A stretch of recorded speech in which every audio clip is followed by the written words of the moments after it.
Zethara's 6 arms trembled as the human transport ship docked with the medical station. Each metallic clank of the connection ports sent waves of ancient terror through her crystalline nervous system. Her pale blue skin, once luminous like moonlight on water, had dulled to the color of old ice. The geometric patterns that should have glowed across her face remained dark, marking her as what her people called shadow-touched, broken by trauma beyond repair. She pressed herself against the far wall of the medical bay, all 6 arms wrapped protectively around her torso. The memory suppressants the doctors had given her 3 cycles ago were wearing off again. Soon, the echoes would return. The screams would fill her mind, and she would see the flames consuming her homeworld once more. Dr. Sarah Chen stepped through the airlock, her medical scanner already active. She had volunteered for this assignment when others refused. Most humans avoided working with Zenthari survivors. The guilt was too heavy, they said. The weight of what humanity had done during the war was too much to bear when faced with its living victims. "Hello, Zethara," Dr. Chen said softly, keeping her distance. "I'm here for your weekly evaluation." Zethara's 4 eyes tracked the human's movement. Each eye could see different spectrums of light, and right now they showed her the heat signature of Dr. Chen's body, the electromagnetic field of her medical devices, and the subtle chemical changes that indicated human emotions: fear, determination, something else. Was it sorrow? "Why?" Zethara's voice came out as a whisper, barely audible through her breathing apparatus. The atmospheric mix she needed was different from humans, requiring her to wear the bulky device constantly. "Why do you keep coming back?" Dr. Chen had asked herself the same question every day for the past 6 months. The Zenthari refugee program was largely ignored by human medical services. Most facilities treated the survivors like broken equipment: fix what could be fixed, maintain what could be maintained, and try not to think about how they got broken in the first place. "Because you matter," Dr. Chen said, settling onto a chair positioned exactly 3 meters away. Any closer and Zethara would panic. Any farther and she would shut down completely. "Your healing matters." Zethara's inner eyelids flicked closed and open rapidly, a sign of distress her species shared with several others in the galactic community. Before the war, humans had been eager to learn such details about alien biology and behavior. Now most humans preferred to forget that other species existed at all. Healing. The word tasted bitter in Zethara's mouth. "Your people taught mine that concept. We had no word for it before humans arrived in our system." The irony was not lost on Dr. Chen. Humanity's first contact with the Zenthari had been peaceful. Human medical teams had worked alongside Zenthari healers to share knowledge. The Zenthari had no concept of psychological healing because they had never needed it. Their society knew conflict, but not trauma, competition, but not war, loss, but not genocide. That had changed when the resource wars began. "I know," Dr. Chen said quietly. "I was there." Zethara's 4 eyes snapped to focus on the human with laser intensity. "You were there?" "Not during the fighting," Dr. Chen clarified quickly, recognizing the building panic in Zethara's posture. "I was part of the first medical exchange program. I spent 2 years on Zenthos Prime before the war began." The Zenthari female went completely still. Her breathing apparatus hummed louder as her respiratory rate increased. 2 of her arms began the ritual gestures of her people's grief ceremony, movements so ingrained that they continued even when her conscious mind shut down. Dr. Chen watched in professional fascination and personal horror as Zethara's trauma response activated. The survivor's skin shifted through color spectrums visible only to her species, telling a story of pain in living hues. Her geometric facial patterns flickered weakly, like a dying star trying to shine one last time. Xanthos Prime, Zathara repeated. You knew my world before humans burned it. The accusation hung in the recycled air of the medical bay. Dr. Chen had prepared for this moment, but she still felt the words like physical blows. She had indeed known Xanthos Prime. She had walked through the crystal gardens that grew in perfect harmony with the planet's unique mineral composition. She had learned to appreciate Xanthari art forms that existed in dimensions human senses couldn't fully grasp. She had even begun to understand their complex social structures based on harmonic resonance rather than hierarchy. All of that was gone now. Xanthos Prime was a burned husk orbiting its star, its surface cracked and bleeding molten rock where human thermal weapons had broken its crust. The crystal gardens were melted glass. The cities were shadows burned into stone. The Xanthari people were scattered across the galaxy as refugees, most dying slowly from separation from their homeworld's unique energy fields. I knew your world, Dr. Chen admitted. I loved your world. Zathara's arms stopped their ritual movements. In the silence that followed, the only sounds were the hum of life support systems and the distant vibration of the space station's rotation. Both beings sat with the weight of what had been lost and what remained. What was my world like? Zathara asked finally. I mean, to human eyes? I have only known it through Xanthari senses, but you saw it as humans see. The question surprised Dr. Chen. In 6 months of treatment, Zathara had never asked about the past. Her trauma manifested as complete avoidance of memories from before the war. The fact that she was asking now suggested something was changing in her healing process. It was... Dr. Chen paused, choosing her words carefully. It was like music made visible. Your cities grew rather than being built. The way your people shaped crystal into architecture created structures that sang in the wind. The harmonics were so perfect that human ears could actually hear the melodies your buildings made.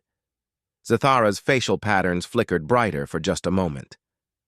The song of growing, she whispered. That was what we called it. Each family's dwelling added its voice to the greater symphony of the community. The first time I heard it, I cried, Dr. Chen continued. Not from sadness, but from beauty. It was so purely beautiful that my human brain couldn't process it except through tears. Humans cry from beauty. Zathara's curiosity was genuine. We were told that humans only cry from pain. The statement hit Dr. Chen like a physical blow. During the war, human propaganda had painted the Xanthari as emotionless creatures who couldn't understand human feelings. Meanwhile, Xanthari refugees were told that humans were incapable of appreciation, only destruction. Neither species had been given the full truth about the other. We cry from many things, Dr. Chen explained. Joy, sadness, beauty, frustration, relief. Tears are just how we release overwhelming emotion. Zathara processed this information with the careful attention her species gave to all learning. Before the war, Xanthari had been known throughout the galaxy as natural scholars and teachers. Their ability to absorb and synthesize new information was legendary. The war had broken many things, but not their fundamental nature. Show me, Zathara said suddenly. Show you what? Show me humans crying from beauty. I want to understand what you saw in my world. Dr. Chen was quiet for a long moment. The request was unusual, but not unprecedented in her experience treating trauma survivors. Sometimes healing required revisiting the past from a new perspective. Sometimes trauma could only be processed by understanding how others experience the same events. She activated her personal datapad and searched through her files. Most of her recordings from Xanthos Prime had been classified or destroyed during the war, but she had kept a few personal files hidden away. Video logs she had made for her own records, never intending to share them with anyone. This is... She hesitated. This is from my 3rd month on your world. I was trying to document the crystal garden harmonics for other human researchers to study. She turned the data pad toward Zathara and activated the recording. The holographic display showed a human woman standing among towering crystal formations that pulsed with internal light. The woman's face was younger, less lined with worry and guilt. As the crystals around her began their evening song, the woman's expression shifted to wonder, then to overwhelming emotion. Tears began flowing down her cheeks as she smiled with pure joy. "The harmonics they're impossible to describe," the younger Dr. Chen said in the recording. "It's like the planet itself is singing lullabies to its children. I understand now why the Zenthari consider their homeworld a living entity. This isn't just geology. This is consciousness expressed through mineral formations over millions of years." Present-day Dr. Chen watched Zathara's reaction carefully.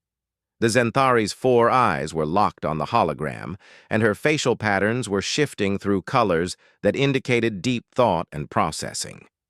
Her 6 arms had relaxed from their defensive positions and now hung at her sides in a posture Dr. Chen had never seen before.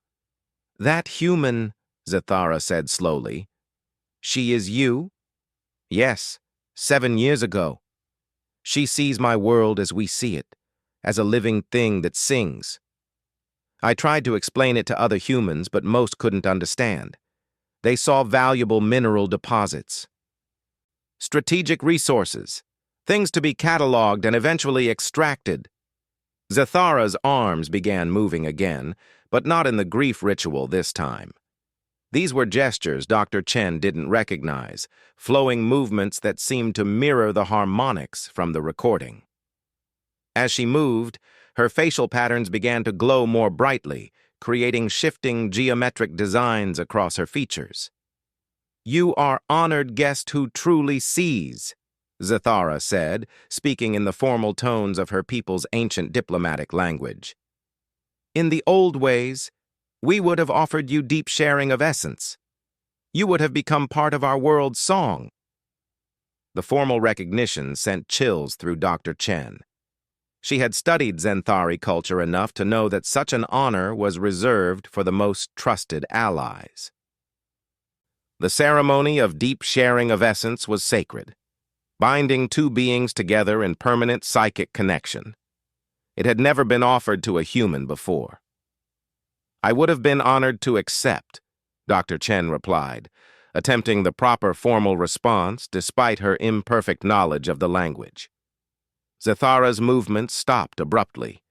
Her facial patterns dimmed again, and her arms wrapped back around her torso in the familiar defensive position. The momentary connection was broken as reality reasserted itself. "But honored guests who truly see also brought fire-death silence," Zathara said. Her voice had lost its formal tones and returned to the flat, traumatized whisper Dr. Chen knew so well.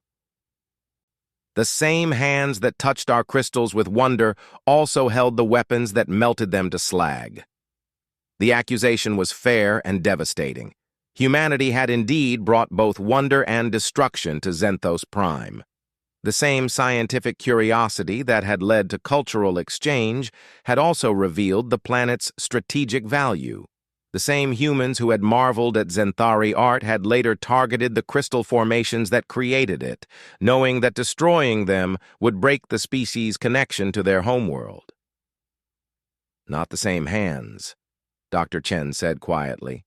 "Not all humans chose war. But enough did. Enough to kill a world." Silence settled between them again. Dr. Chen's medical scanner indicated that Zathara's stress levels were approaching dangerous territories. Much more emotional strain could trigger a complete psychological shutdown, requiring weeks of recovery. But at the same time, this was the most open communication Zathara had engaged in since arriving at the medical station. "Why did they do it?" Zathara asked suddenly. "Your people. Why did they burn my world when they knew it was alive? When they knew we loved it?" The question that haunted humanity's relationship with the galaxy. Dr. Chen had read the classified reports, knew the official explanations: resource scarcity, political pressure, military necessity, fear of Zenthari's psychic abilities. None of it justified what had been done, but all of it explained how civilized beings had convinced themselves to commit genocide. Fear, Dr. Chen said finally. Fear and greed and the terrible human ability to forget that others are just as real as we are. Fear of what? We had no weapons. We had no armies. We offered only friendship and sharing of knowledge. Fear of that, Dr. Chen explained. Fear of your ability to connect directly with living worlds. Fear of your psychic networks that could span star systems. Fear that in a universe of limited resources, beings who could literally commune with planets might have advantages humanity couldn't match. Zethara's breathing apparatus cycled faster as she processed this information. Her people's greatest strengths, their connection to living worlds, their psychic abilities, their natural harmony with planetary ecosystems, had been seen by humanity as threats to be eliminated. So you destroyed us to feel safe. Some humans destroyed you to feel safe. Others of us have lived with the guilt ever since. Guilt? Zethara repeated. Another human concept we learned too late. Dr. Chen looked at her hands, seeing them as Zethara must, as extensions of the same species that had committed atrocities against innocent beings. Her medical training, her desire to help, her personal grief over the loss of Zenthari culture, none of it could balance the scales of what humanity had done. I can't undo what my species did, Dr. Chen said. I can't bring back your world or your people or the life you should have lived. All I can do is try to help you find a way to continue existing in the universe we've left you.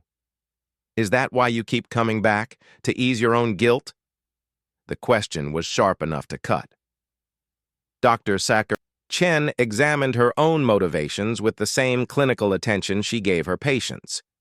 Was she here to help Zethara heal, or to help herself feel better about humanity's crimes? Partly, she admitted, but also because you deserve to heal. Not for my peace of mind, but for your own life. You survived when billions of your people didn't. That survival has to mean something. Zethara's 4 eyes studied Dr. Chen for a long moment. Her facial patterns shifted through spectrums that indicated deep thought, evaluation, and decision-making. When she spoke again, her voice carried a new tone, not trust exactly, but perhaps the possibility of trust. If I heal, Zethara said slowly, it will not forgive your people for what they did. I know. If I find peace, it will not mean that the war was acceptable or necessary. I know that too. And if I learn to exist in this universe without my world and my people, it will not erase the fact that I should not have to. No, it won't.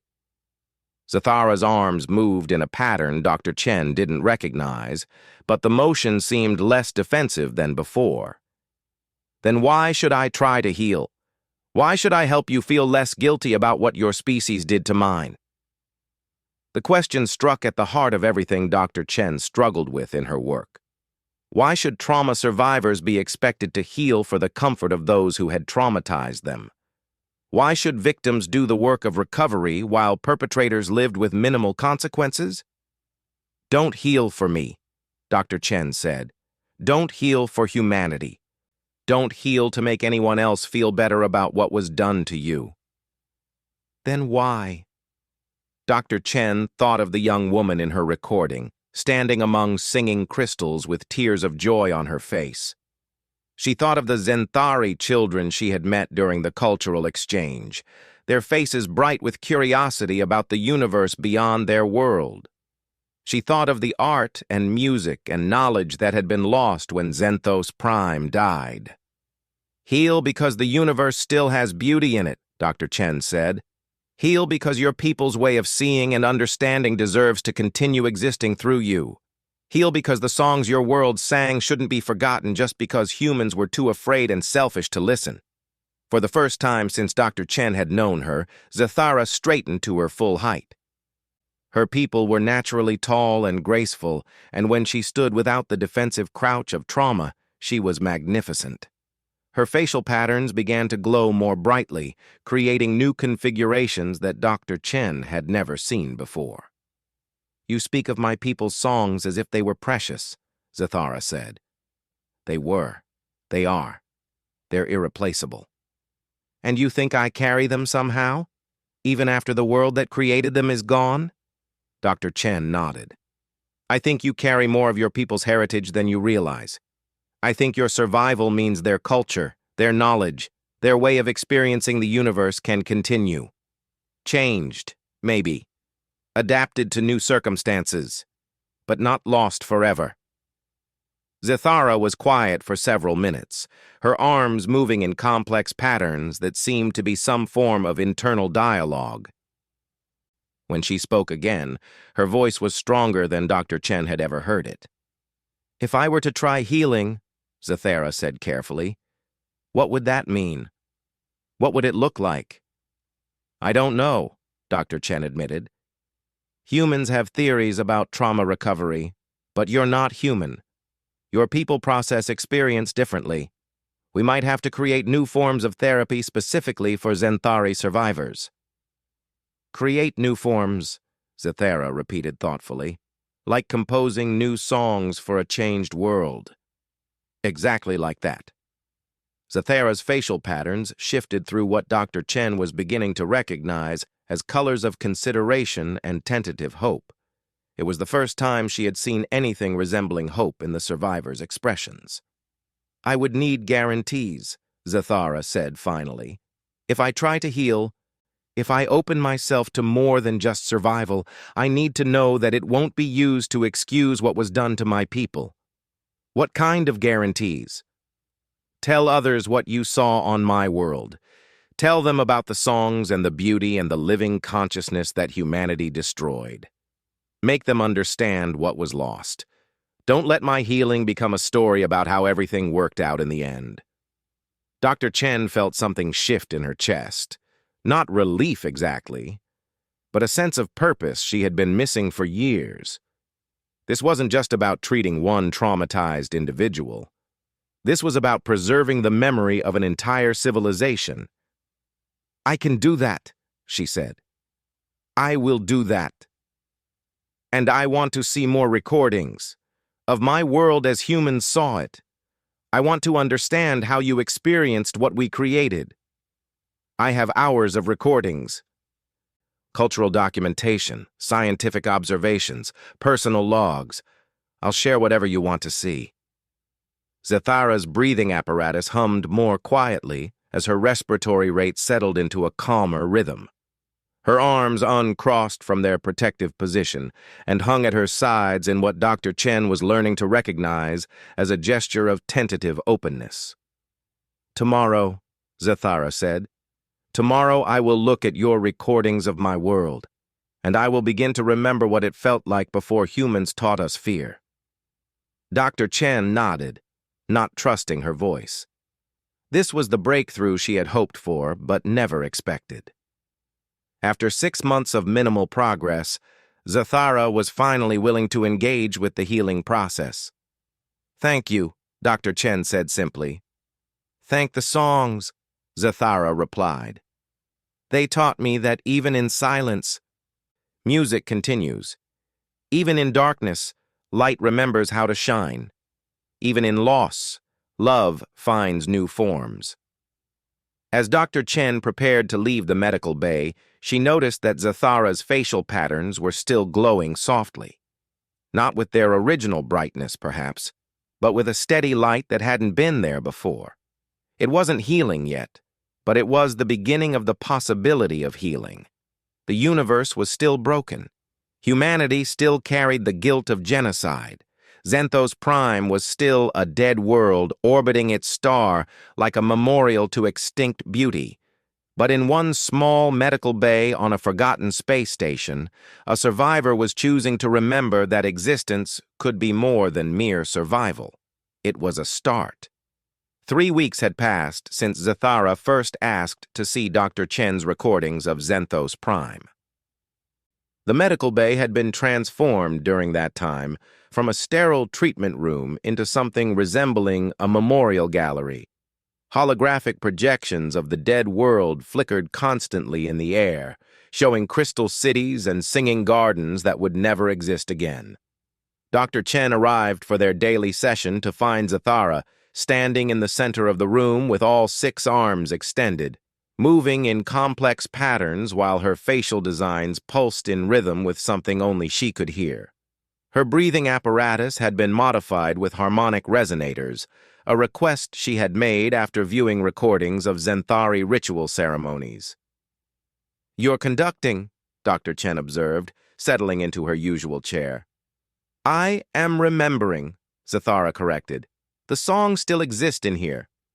She touched one hand to her chest, where her people's primary consciousness center was located. "But they are, how do humans say, out of tune, damaged by separation from the world that birthed them." Over the past weeks, Dr. Chen had watched Zathara slowly emerge from her trauma-induced shutdown. Each recording they viewed together unlocked more memories, and with the memories came both pain and something precious, the living culture of a dead world preserved in the mind of one of its last survivors. "Show me what you're remembering today," Dr. Chen said. Zathara's movements shifted to a different pattern, and the holographic projections around them changed in response to her gesture commands. The images showed a vast crystalline amphitheater carved into a mountainside, filled with thousands of Zenthari arranged in geometric formations that somehow enhanced their natural psychic abilities. "The resonance of understanding," Zathara explained as her movements continued. "Every 7 cycles, our entire community would gather to share knowledge and experiences directly through harmonic connection. What one mind learned, all minds could access." Dr. Chen watched the recording with fascination. She had been present at several smaller Zenthari gatherings during her time on their world, but never anything on this scale. The sight of thousands of beings moving in perfect synchronization, their facial patterns creating waves of light that flowed across the assembled crowd, was breathtaking. "Your people were like a single organism," Dr. Chen said. "Not single, unified. Each voice distinct, but part of a greater song."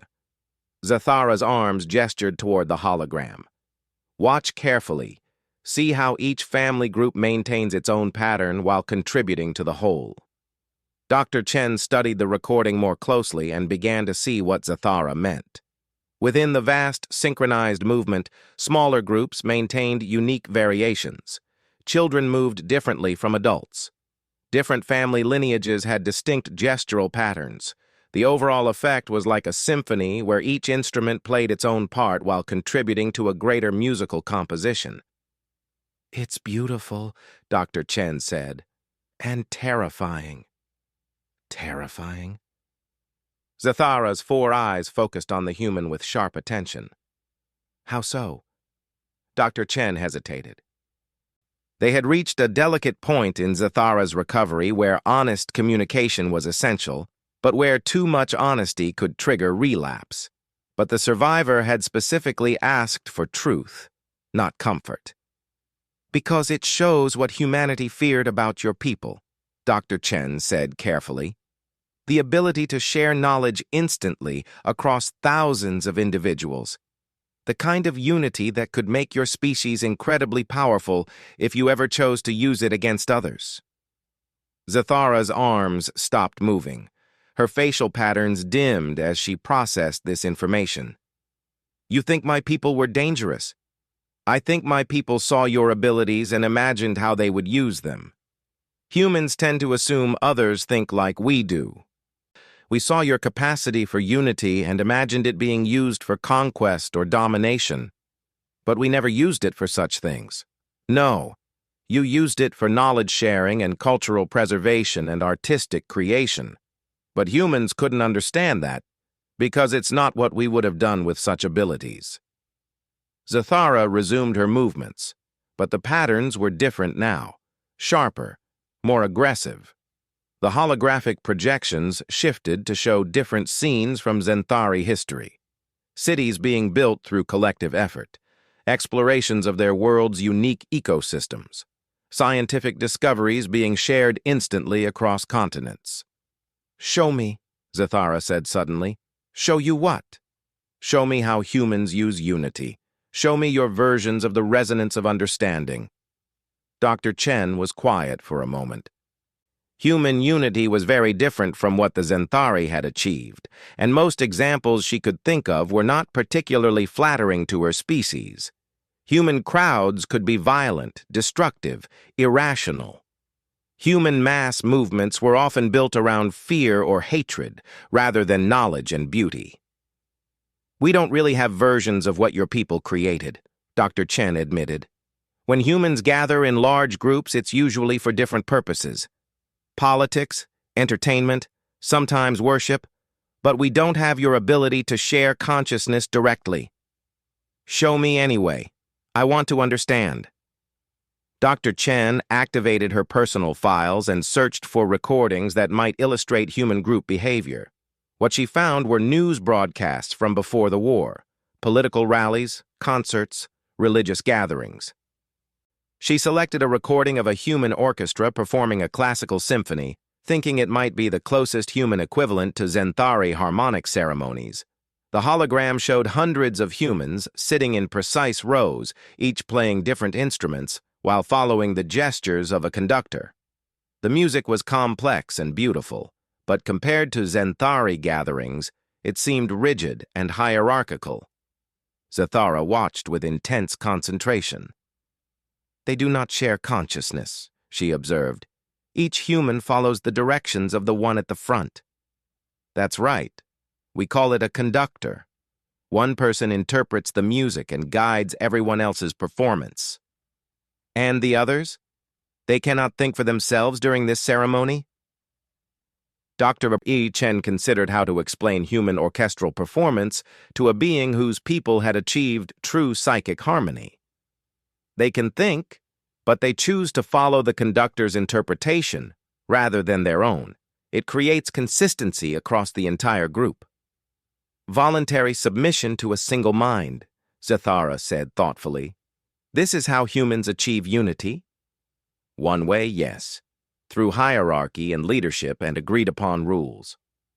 Zathara's facial patterns shifted through colors that indicated deep consideration. Her arms moved in patterns that Dr. Chen was learning to recognize as her processing complex or disturbing information. "This explains much," Zathara said finally. "Humans see leaders and followers, dominance and submission. When you observed our resonance ceremonies, you imagined one mind controlling thousands, rather than thousands of minds choosing to harmonize." The insight was accurate and devastating. Dr. Chen realized that human observers had fundamentally misunderstood what they were seeing in Zenthari gatherings. Instead of recognizing voluntary cooperation, they had seen potential mind control. Instead of appreciating chosen harmony, they had feared imposed conformity.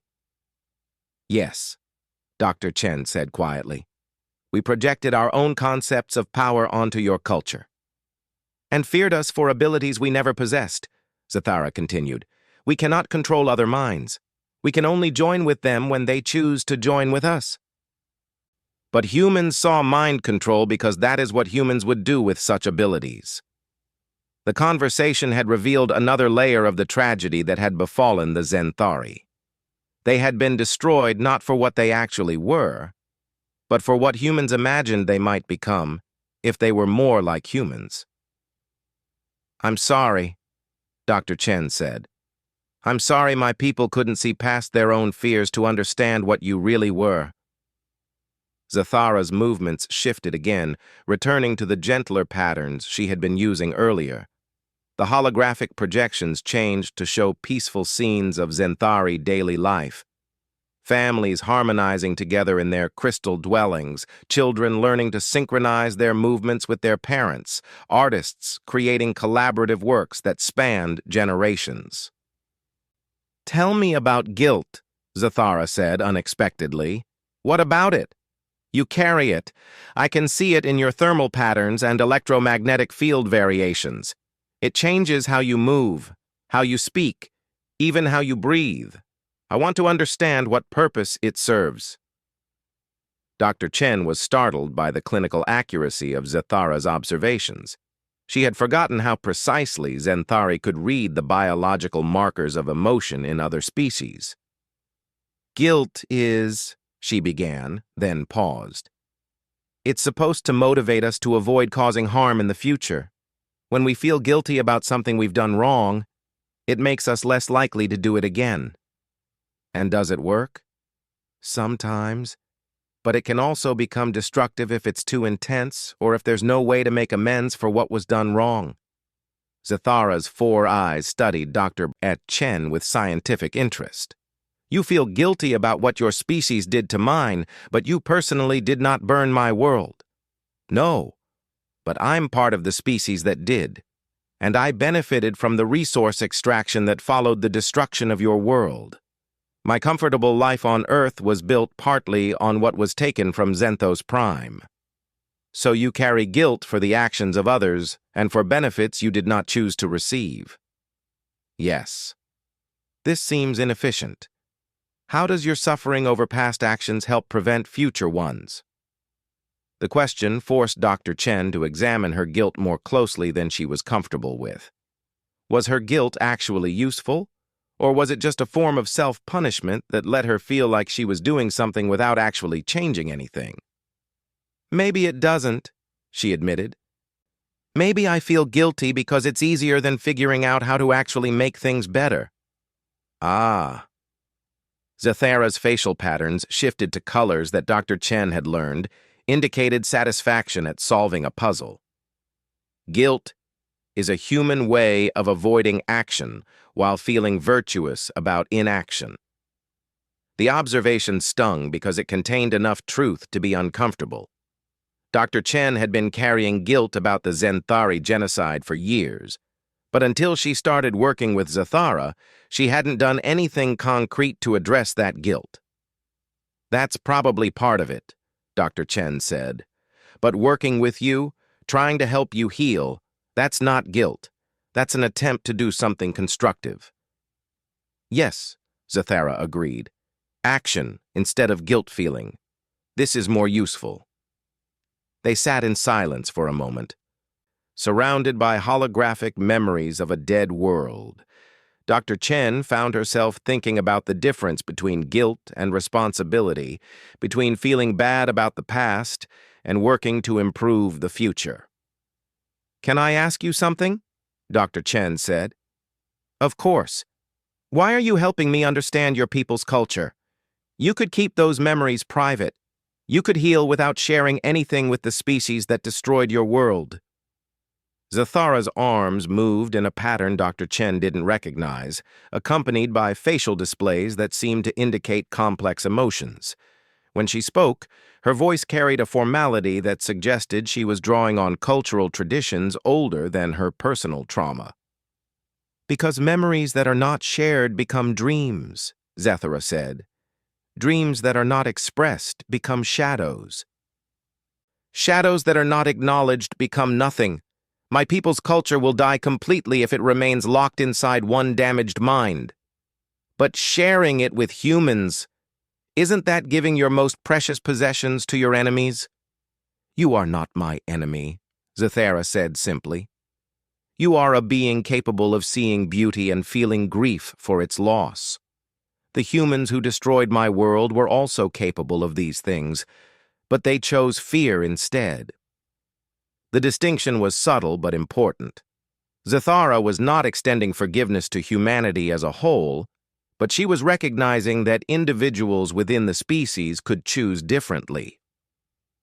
"What if other humans aren't like me?" Dr. Chen asked. "What if they see your cultural knowledge as something to exploit or misuse? Then they will prove themselves to be what my people feared humans truly were. But if they see it as something precious to be preserved and honored, they will prove that your species is capable of growth." Dr. Chen realized that Zathara was not just preserving her culture by sharing it, she was testing humanity's capacity for redemption. Each recording they viewed together, each ceremony or tradition, Zathara explained, was both a gift and a challenge. Would humans prove worthy of the trust being placed in them? "You're taking an enormous risk," Dr. Chen said. "All healing requires risk. All growth requires vulnerability. My people understood this. It is why we shared our minds so freely with each other. And if humanity fails your test? If we prove unworthy of what you're sharing?" Zathara's patterns shifted to colors that seemed to indicate both sadness and acceptance. "Then at least I will have tried.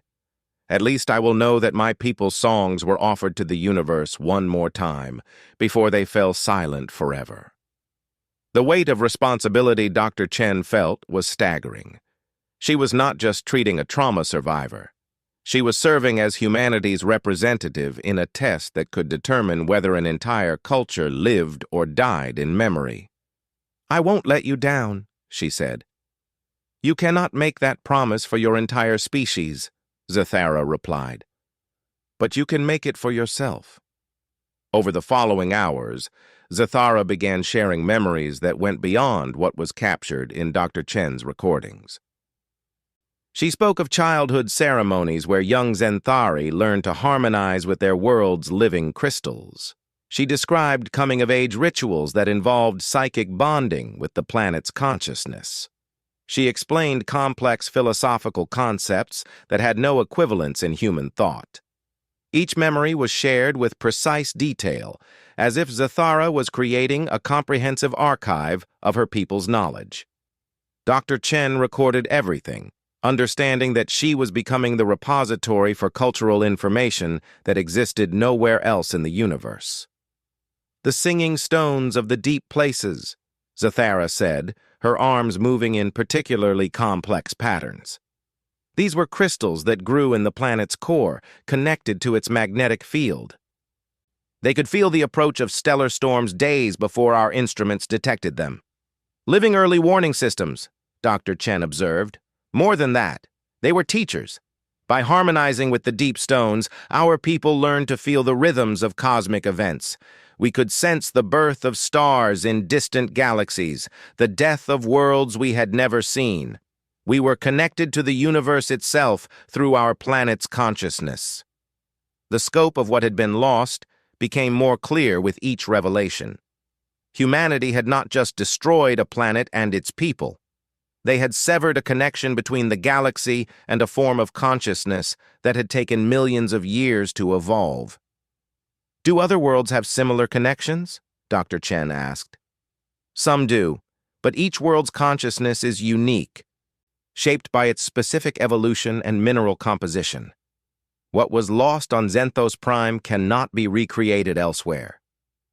Dr. Chen felt the weight of permanent loss settling over her like a physical presence. The Zenthari had not just been people living on a planet, they had been part of a complex system of consciousness that spanned geological timescales. Their destruction had wounded the universe itself in ways that could never heal. "I'm going to be sick," Dr. Chen said suddenly, the full magnitude of the genocide hitting her with devastating clarity. Zathara's movement stopped abruptly. Her four eyes focused on Dr. Chen with concern that was both clinical and personal. "The guilt sickness returns." "It's not guilt, it's comprehension, understanding of what was really lost." "Yes," Zathara said gently. "This is why my people do not recover from being severed from our homeworld.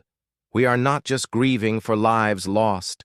We are grieving for a form of consciousness that existed nowhere else in the universe." Dr. Chen struggled to process information that was too vast and terrible for human minds to fully grasp. The Zenthari genocide was not just a historical atrocity. It was a wound in reality itself, the death of a unique way of experiencing existence. "How do you bear it?" Dr. Chen asked. "How do you continue existing with knowledge of what was lost?" Zathara's facial patterns shifted to colors that seemed to indicate ancient wisdom, mixed with deep sorrow. By remembering that consciousness, once awakened, never completely dies, by believing that sharing these memories plants seeds of possibility, by hoping that other worlds, other species, might learn to listen to the songs their planets sing. You're trying to preserve more than just your people's culture.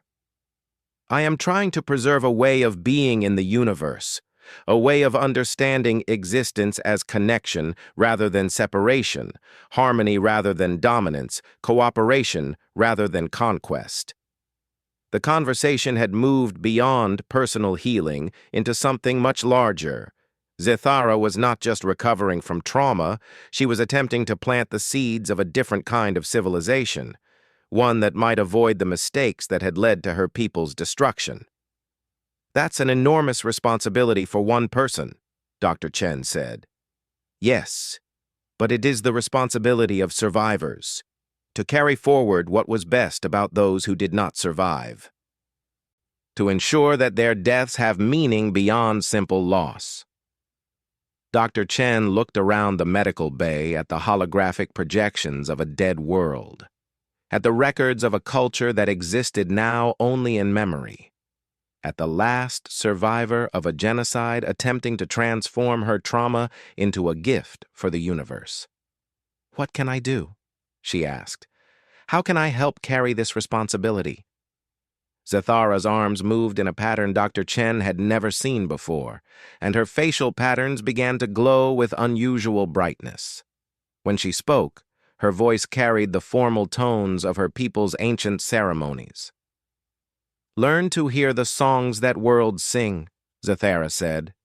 "Teach other humans to listen for the consciousness that exists in living planets. Help your species understand that intelligence takes many forms, and that some forms of intelligence are too precious to destroy for mere resources. I don't know if humans are capable of that kind of understanding. Some are. You are. The human who cried from beauty in your recording was. If some can learn, then perhaps others can as well. Perhaps enough can learn to change how your species interacts with the universe." Dr. Chen felt something shifting inside her. Not just guilt anymore, but purpose. A sense that her work with Zithara was part of something larger than individual healing. A possibility that tragedy could be transformed into wisdom, that loss could become learning. "Where do we start?" she asked. Zithara's movements shifted into patterns that seemed less like grief ceremonies and more like planning gestures. Her breathing apparatus hummed more quietly as her stress levels decreased for the first time since Dr. Chen had known her. "We start by documenting everything, every memory, every ceremony, every piece of knowledge my people possessed. We create an archive that can survive even if I do not." "You're going to survive," Dr. Chen said firmly. "Perhaps, but survival is not enough. I must do more than simply exist. I must ensure that my existence serves the purpose of preservation and transformation." As their session ended that day, Dr. Chen realized that both of them had fundamentally changed. Zithara was no longer just a trauma survivor seeking to cope with unbearable loss. She had become a cultural preservationist with a mission to plant seeds of different possibilities in the minds of other species. And Dr. Chen was no longer just a doctor treating a patient.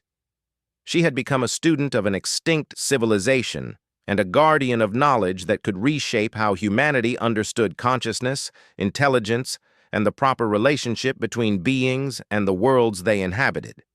The universe was still broken. Zenthos Prime was still dead.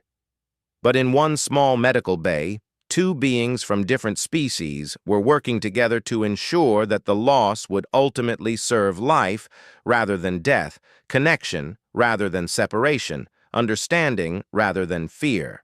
It was more than healing. It was transformation. It was hope. 6 months had passed since Zithara began her cultural preservation project with Dr. Chen.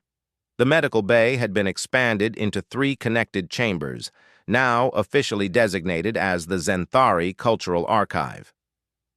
Holographic projections filled every available space, creating an immersive environment that captured not just the visual beauty of the lost world, but its soundscapes, atmospheric conditions, and even approximations of the harmonic frequencies that had once connected all life on Zenthos Prime.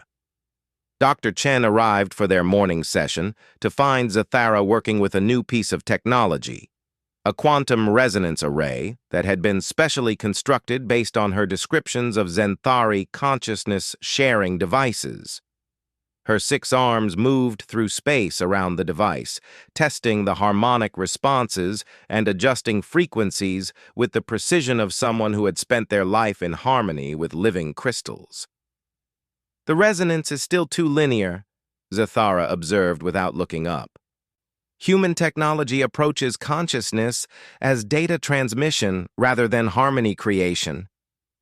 "But it's closer than anything we've built before," Dr. Chen replied, settling into what had become her permanent workstation in the archive. The engineering team was amazed that you could describe psychic technology in terms they could actually understand. "Your people's mathematics are sophisticated enough to model consciousness resonance," Zathara said, finally turning to face her human colleague. They simply had never imagined consciousness as something that could be shared, rather than possessed. The transformation in Zathara's appearance over the past months had been remarkable. Her facial patterns now glowed with steady brightness, creating complex geometric displays that shifted in response to her thoughts and emotions. Her movements had regained the natural grace of her species, and her breathing apparatus had been modified to include harmonic resonators that allowed her to approximate the songs her people had once shared. More importantly, her voice had lost the flat, traumatized tone that had characterized their early sessions. She spoke now with the authority of a teacher sharing precious knowledge, rather than a victim struggling to survive unbearable loss. "The quantum array is ready for today's test," Dr. Chen announced, activating her recording equipment. "Are you prepared for this?" "As prepared as one can be to attempt something that has never been tried before," Zathara replied. "To share Zenthari consciousness harmonics with a non-psychic species across technological interfaces rather than natural ability." The experiment they were about to attempt was unprecedented in galactic history. Zathara had spent weeks teaching Dr. Chen to understand the basic principles of consciousness sharing as her people had practiced it. Today, they would try to use human technology to create an approximation of the experience, allowing Dr. Chen to directly experience Zenthari memories rather than simply viewing recordings of them. "If this works," Dr. Chen said, "it could change everything. Not just human understanding of your people, but our entire concept of what consciousness is and how it can be shared." "And if it fails," Zathara added, "it could damage both of our minds irreparably." "Are you having second thoughts?" Zathara's arms moved in patterns that Dr. Chen now recognized as expressions of determination mixed with acceptance of risk. "My people shared consciousness freely because we understood that knowledge held in isolation withers and dies.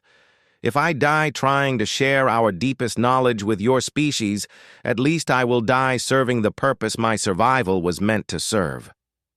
Dr. Chen checked the monitoring equipment one final time. Medical scanners would track both of their neurological activity throughout the experiment. Emergency protocols were in place to break the connection if either being showed signs of dangerous stress. Everything that human science could do to make the attempt safe had been done. "Begin when you're ready," Dr. Chen said, placing her hands on the human interface nodes of the quantum array. Zathara positioned herself in the center of the resonance field and began the preparatory movements her people had used for millennia before consciousness sharing. Her facial patterns shifted to frequencies that the quantum array detected and began to translate into electromagnetic signals that could interface with human neural activity. "Remember," Zathara said as the field around them began to hum, "you will experience this as a human brain experiences it. The sensations may not translate perfectly, Do not be afraid if the harmonies seem overwhelming. Dr. Chen closed her eyes and felt the first faint resonance touch her mind. It was unlike anything in human experience, not words or images, but pure understanding transmitted directly to consciousness. For a moment, she felt herself beginning to panic as her brain struggled to process information in ways it had not evolved to handle. Then the first memory flowed through the connection. Dr. Chen found herself experiencing the universe through Zenthari senses. 4 independent visual spectrums showed her light in ways human eyes could never perceive. Psychic awareness connected her to the consciousness of every living thing in her immediate environment.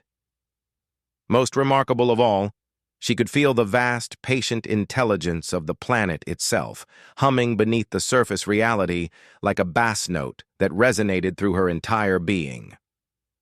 "This is how you experienced your world," Dr. Chen said, her voice filled with wonder.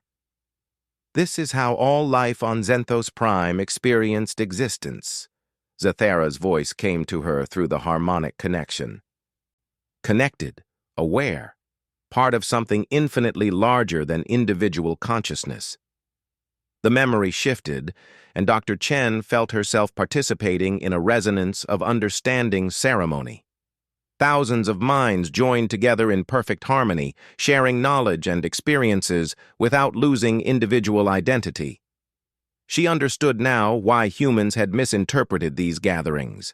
The unity was not submission to a controlling force, but rather the most profound form of voluntary cooperation she could imagine.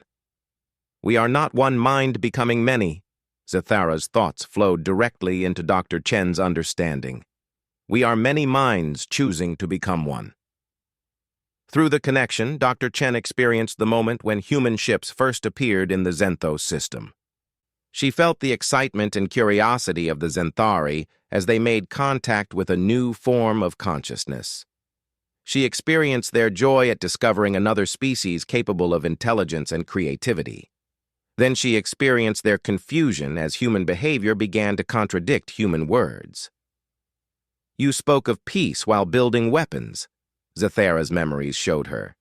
"You expressed interest in our culture while your governments planned to exploit our world's resources." Dr. Chen lived through the last days before the war began. She felt the growing fear among the Zenthari as they realized that their new friends were not what they had seemed. She experienced the desperate attempts at communication, the offers of compromise, the willingness to share everything if only the humans would choose cooperation over conquest. Finally, she experienced the moment when the first human ships opened fire on the planet's surface. The pain was so intense that Dr. Chen screamed, her voice joining with Zathara's in a harmony of shared anguish that the quantum array translated into frequencies that threatened to overload its circuits. She felt the planet's consciousness dying, felt the connections between every living thing severing as thermal weapons cracked the world's crust and melted its crystal networks. "Enough," Dr. Chen gasped, and Zathara immediately began the disconnection sequence. As the harmonic connection faded, Dr. Chen found herself back in the medical bay, tears streaming down her face. But these were not tears of sadness alone. They were tears of understanding so profound that her human brain could barely contain it. "Now you know," Zathara said gently, "what it feels like to be connected to a living world as it dies." Dr. Chen sat in silence for several minutes, processing what she had experienced. The direct sharing of Zenthari consciousness had given her understanding that no amount of recorded information could have provided. She finally comprehended what humanity had destroyed, not just a planet and its people, but a form of consciousness that had achieved perfect balance between individual identity and collective awareness. "I have to tell others," Dr. Chen said finally. "Humans have to understand what we did, what we lost when we destroyed your people's connection to their world." "Yes," Zathara agreed. "But who will believe you? Who will accept that consciousness can exist in forms so different from human experience?" Dr. Chen considered the question carefully. Human scientific institutions were conservative and often resistant to concepts that challenged fundamental assumptions about the nature of intelligence and consciousness. Military leaders would likely dismiss Xanthari achievements as irrelevant to human strategic concerns. Politicians would find ways to justify past actions regardless of new information. We need to start with individuals who are already open to new possibilities, Dr. Chen said. Scientists studying planetary consciousness, philosophers exploring the nature of awareness, artists seeking new forms of expression. And we need evidence that others can verify independently, Zathara added. Personal testimonies can be dismissed as delusion or propaganda. Over the following weeks, Dr. Chen and Zathara worked together to design additional experiments that could demonstrate the reality of planetary consciousness to skeptical human observers. They created reproducible tests that showed how certain crystalline formations could respond to psychic stimuli. They documented harmonic frequencies that seemed to correlate with the presence of complex consciousness in living systems.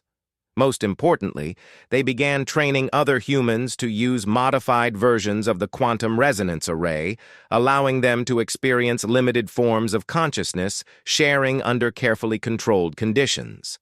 The first successful test subject was Dr. Elena Vasquez, a neuroscientist from Earth's Consciousness Research Institute, who had volunteered for the experimental program despite the unknown risks. "I can feel something," Dr. Vasquez said as the quantum field activated around her. "It's like hearing music that's just below the threshold of human hearing, but knowing it's there. That is the resonance signature of this space station's central computer," Zathara explained. "Human artificial intelligence creates consciousness patterns that are detectable through harmonic analysis."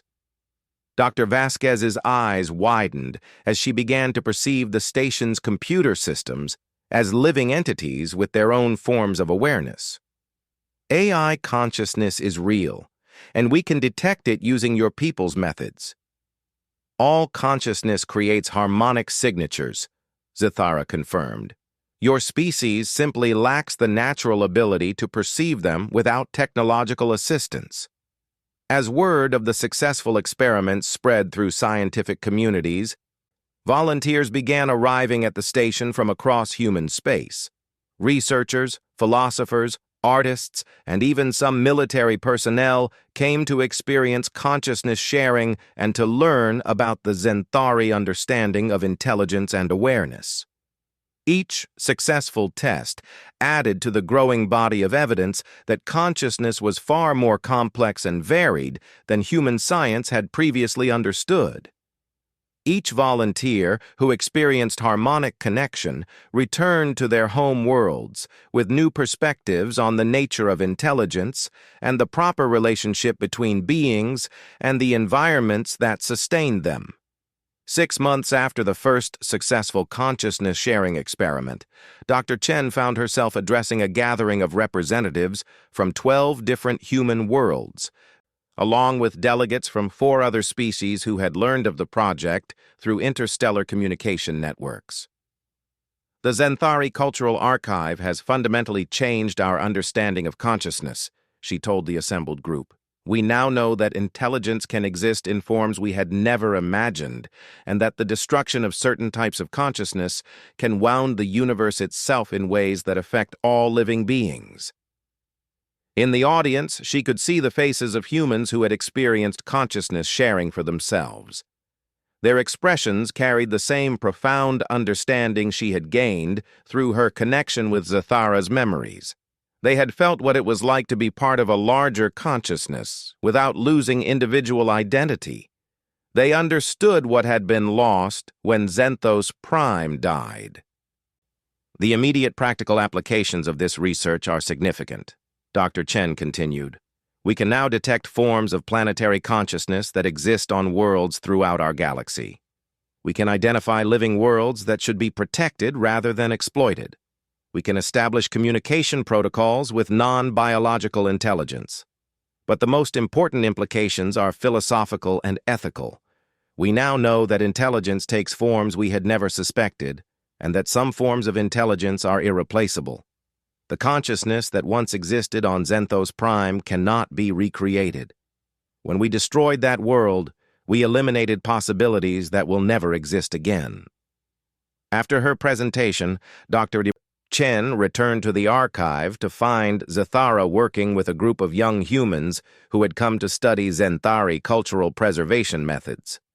The sight filled her with hope. These students would carry knowledge of consciousness sharing and planetary awareness back to their home worlds, where they would teach others and continue the work of expanding human understanding. "How do you feel about what we've accomplished?" Dr. Chen asked Zathara during a quiet moment between teaching sessions. Zathara's facial patterns shifted to colors that Dr. Chen had learned indicated deep satisfaction mixed with ongoing sadness. "I feel that my people's deaths were not meaningless," she said. "Their culture has been preserved and shared in ways that might prevent similar tragedies in the future." "And personally, how do you feel about your own healing?" "I am no longer just a survivor," Zathara replied. "I am a bridge between what was lost and what might be found. My trauma has been transformed into purpose." Dr. Chen looked around the archive at the holographic displays of a dead world, at the quantum resonance arrays that allowed consciousness sharing, at the students learning to perceive intelligence in forms their species had never recognized. The space had become more than a memorial. It was a school, a research center, and a living testament to the possibility of understanding across species boundaries. "There's something I want to show you," Dr. Chen said, activating a new holographic display. The projection showed a small research station orbiting a previously unexplored world. Human scientists, using detection methods developed from Xanthari knowledge, had identified complex consciousness signatures emanating from the planet's crystal formations. Instead of immediately beginning resource extraction, the humans had established communication protocols and begun the slow process of attempting to make contact with the planet's intelligence. "First contact with a living world," Dr. Chen announced, "using your people's methods to communicate with planetary consciousness instead of exploiting it." Zathara's 4 eyes focused on the display with intense attention. Her facial patterns shifted through spectrums that Dr. Chen had never seen before, creating new geometric configurations that seemed to express emotions beyond the range of human experience. "They are listening to the planet's songs," Zathara said quietly. "They are choosing understanding over exploitation. Because of what you taught us. Because of what you preserved from your people's culture. Because some humans are capable of growth," Zathara corrected. "I only provided the knowledge. Your species chose how to use it." As they watched the recording together, Dr. Chen realized that they had achieved something unprecedented in galactic history.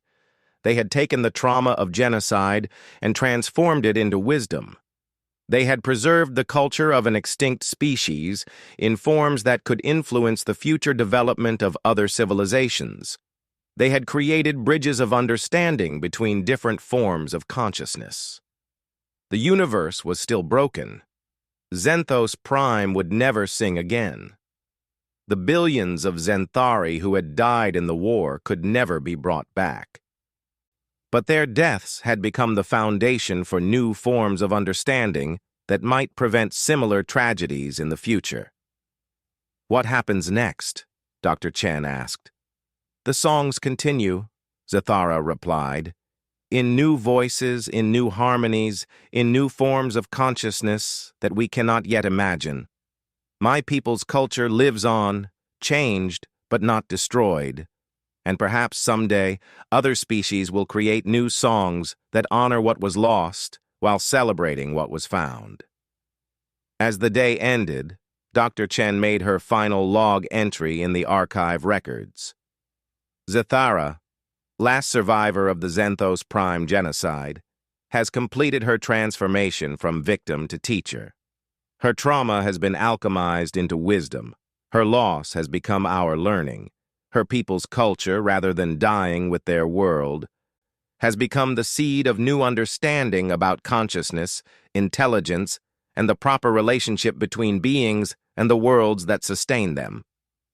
The archive will continue to operate as a research center and teaching facility.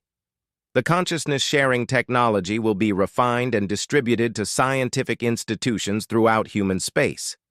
The methods for detecting and communicating with planetary intelligence will be used to guide future exploration and prevent the kind of tragic misunderstanding that led to the Zenthari genocide. But most importantly, the example of healing and transformation that Zathara has demonstrated proves that trauma, no matter how severe, need not define the limits of what is possible. Even the most profound loss can become the foundation for new forms of understanding, cooperation, and hope. The songs of Zenthos Prime have ended, but the harmony they represented lives on in new voices and new forms. The universe is still capable of beauty, still capable of growth, still capable of choosing understanding over fear. That may be the most important lesson of all.